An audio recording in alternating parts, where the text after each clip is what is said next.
Assalamualaikum warahmatullahi wabarakatuh.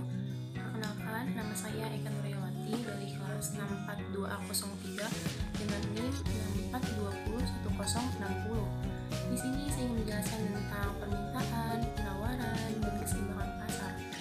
Yang pertama ada permintaan.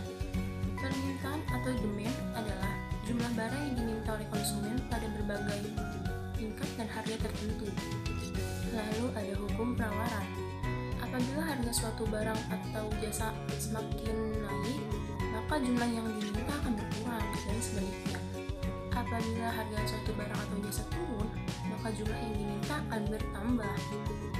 Lalu ada faktor-faktor penentu permintaan. Yang pertama itu harga barang itu sendiri. Maksudnya, apabila suatu harga semakin murah, kecenderungan permintaan terhadap barang tersebut akan semakin bertambah. Lalu yang kedua, harga barang lain yang berkaitan. Dan yang ketiga, pendapatan masyarakat. Yang keempat, selera masyarakat. Yang kelima, jumlah penduduk. Dan yang terakhir ada prediksi konsumen pada masa mendatang. Lalu berdasarkan daya belinya, permintaan dibedakan menjadi 3. Yang pertama, ada permintaan efektif. Permintaan efektif adalah permintaan masyarakat terhadap suatu barang atau jasa yang disertai dengan daya beli atau kemampuan membayar. Pada permintaan jenis ini, seorang konsumen memang membutuhkan barang itu dan ia mampu untuk membayarnya. Lalu yang kedua ada permintaan potensial. Permintaan potensial adalah permintaan masyarakat terhadap suatu barang atau jasa yang sebenarnya memiliki kemampuan untuk membeli, akan tetapi belum melaksanakan pembelian terhadap barang atau jasa tersebut. Contohnya, Husein mempunyai cukup uang untuk membeli sepatu futsal, akan tetapi Husein belum membeli sepatu futsal tersebut karena ia belum mempunyai keinginan lah gitu. Lalu yang ketiga ada permintaan absolut.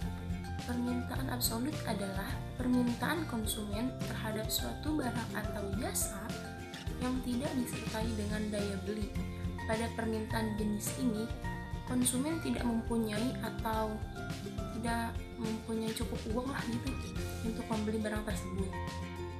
Contohnya, Zidane ingin membeli HP iPhone, akan tetapi uang yang Zidane punya tidak cukup untuk membeli HP tersebut.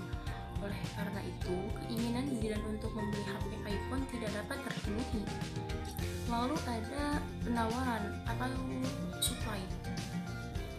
Penawaran adalah jumlah barang yang ditawarkan oleh produsen pada berbagai tingkat harga dan waktu tertentu. Hukum penawaran. Apabila harga suatu barang atau jasa naik, maka jumlah yang ditawarkan produsen akan bertambah. Dan sebaliknya, apabila harga barang atau jasa turun, maka jumlah yang ditawarkan juga akan menurun atau akan berkurang. Lalu ada faktor-faktor penentu permintaan. Yang pertama ada harga barang itu sendiri, yang kedua ada harga barang lain, yang ketiga biaya produksi, dan yang keempat jumlah tujuan perusahaan, yang terakhir ada tingkat teknologi yang modern atau modern gitu. Lalu ada keseimbangan pasar atau market equilibrium. Dalam dunia ekonomi, keseimbangan pasar merupakan kondisi di mana jumlah barang yang diminta sama dengan jumlah barang yang ditawarkan pada tingkat dan harga tertentu. Proses ini menjadi sangat penting untuk menentukan apakah kurva keseimbangan sama atau tidak. Hal ini dapat dihitung dengan menggunakan rumus keseimbangan pasar.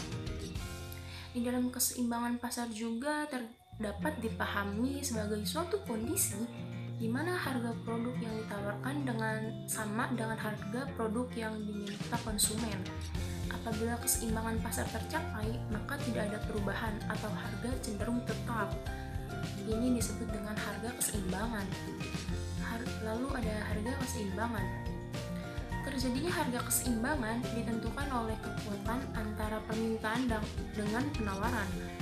Apabila permintaan lebih kuat dari penawaran, maka suatu harga pada produk akan naik. Namun, sebaliknya, jika penawaran lebih kuat dari permintaan, maka harga barang akan turun. Di dalam proses tawar-menawar, harga barang inilah yang disebut dengan keseimbangan di pasar. Lalu ada proses terjadinya keseimbangan. Yang pertama itu produsen menyediakan barang sesuai permintaan. Jadi, dalam strategi pemasaran, tugas penjual adalah menyediakan produk sesuai dengan permintaan konsumen. Namun apabila barang yang disediakan terlalu banyak sementara tingkat pembelian menurun, maka akan terjadi ketidakseimbangan. Yang kedua ada menyediakan stok barang. Keseimbangan akan tercapai ketika ada kesepakatan. Dalam hal ini, pembeli akan membeli stok barang dari penjual sesuai dengan yang dibutuhkan. Lalu ada keseimbangan permintaan. Umumnya pada konsumen akan suatu produk cenderung mendorong penjual untuk memastikan stok barang. Setidaknya, persediaan pada barang untuk beberapa periode tertentu harus terpenuhi atau harus tersedia. Lalu ada pengendalian harga. Dengan kondisi harga di pasar yang tidak seimbang, maka bisa diprediksi keseimbangan pasar pun sulit terbentuk. Salah satu hal yang mempengaruhi ketidakseimbangan pasar adalah harga itu sendiri. Dikarenakan ketika suatu harga pada pasar terlalu tinggi, maka akan merugikan pembeli. Dan sebaliknya, jika harga di pasar terlalu rendah akan mengakibatkan kerugian terhadap penjual. Maka sangat perlu membutuhkan kebijakan ekonomi untuk dijadikan sebagai intervensi dalam menjaga agar harga barang dapat stabil. Dalam melakukan kebijakan tersebut bisa dengan melakukan pengendalian harga tertinggi. Apabila kedua harga tersebut ditetapkan, maka keseimbangan pasar pun akan terjaga. Baiklah, cukup sekian dari saya, kurang lebihnya mohon maaf. Wassalamualaikum warahmatullahi wabarakatuh.